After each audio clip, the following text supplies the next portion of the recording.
The Awami League-led Grand Alliance won the election and is in power for 7 months till now. The government faced lots of hurdles since it gained power, like the global economic meltdown and BDR mutiny. Abul Kalam Azad agreed that the government has not fully attained its objective to develop the nation and has far more to go before they accomplish their pledge made to the nation. আগের চেয়ে অবস্থার অবশ্যই উন্নতি হয়েছে, হ্যাঁ এটা ঠিক, আরো হওয়া দরকার।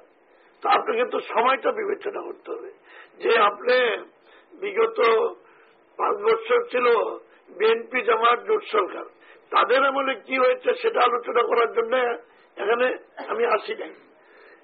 বাস্তবতা হলো ওই সময় কিছু ঘটনা ঘটেছে।